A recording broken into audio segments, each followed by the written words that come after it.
Hello friends, I will now discuss question number 3.1 of the topic motion in a straight line. In which of the following examples of motion can the body be considered approximately a point object? तो basically हमें discussion करना है कि कब कब हम किसी भी आपकी फाइनाइट साइज की बॉडी को पॉइंट मास की तरह अप्रोक्सीमेट कर सकते हैं। तो सबसे पहला पार्ट है, a railway carriage is moving without jerks between two stations. तो जो मेन कॉन्सेप्ट हम यूज करेंगे वो ये है कि all finite size objects they can be approximated as a point mass at sufficiently large distances. तो जिस मोशन को हम एनालाइज कर रहे हैं, अगर उसमें टोटल डिस्टेंस कवर्ड बहुत लार्ज होता है as compare to the size of the object, तो उस ऑब्जेक्ट को हम पॉइंट मास की तरह ट्रीट कर सकते हैं। अब आपका जो रेलवे कैरेज होता है उसका साइज अप्रोक्सीमेटली 25 मीटर्स के करीब होता है, जबकि दो स्टेशंस के बीच में डिस्टेंस जो होता है that is usually 30 kilometre, a little more और लेस। तो 25 मीटर्स जो ऑब्जेक्ट का साइज है वो डिस्टेंस कवर्ड 30 किलोमीटर जो है उसके कंपैरिजन में काफी छोटा है। तो हम रेलवे कैरेज को पॉइंट ऑब्जेक्ट की तरह कंसिडर कर सकते हैं। Now I will move on to the second part. A monkey sitting on top of a man cycling smoothly on a circular track.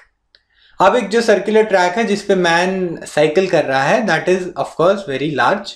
छोटी सी ट्रैक बनाना सेंसिबल और possible नहीं है इतना। तो जो मंकी है उसका साइज ट्रैक से कंपैरेटिवली काफी छोटा रहेगा, so we can approximate it as a point object. Now I will move on to the third part.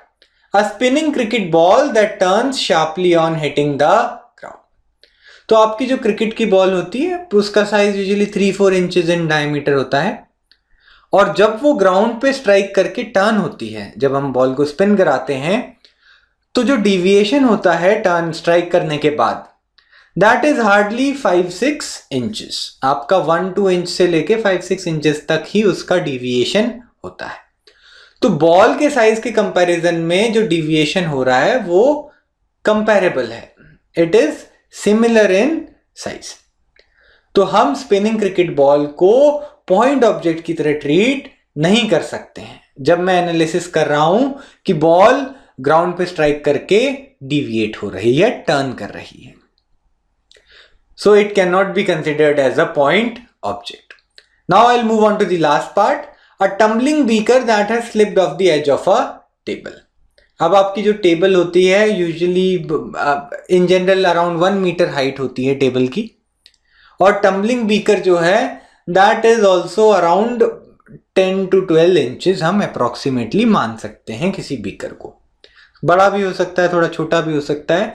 तो आप ऑब्जर्व करेंगे कि जो हाइट ऑफ द टेबल है वो बीकर के साइज के कंपेरेबल ही है। बीकर को मैं अप्रोक्सीमेटली 30 सेंटीमीटर के करीब मान रहा हूं, जबकि height of the table is 100 centimetre. तो दोनों नंबर्स कंपेरेबल हैं, इस वजह से मैं बीकर को पॉइंट ऑब्जेक्ट की तरह कंसिडर नहीं कर सकता। तो हमने 1 by 1 चारों पार्ट्स डिस्कस कर लिए हैं। This was the required discussion. If you found this video useful, do like it and share it with your friends. Subscribe to our channel and like our Facebook page for more updates. Thank you so much for watching.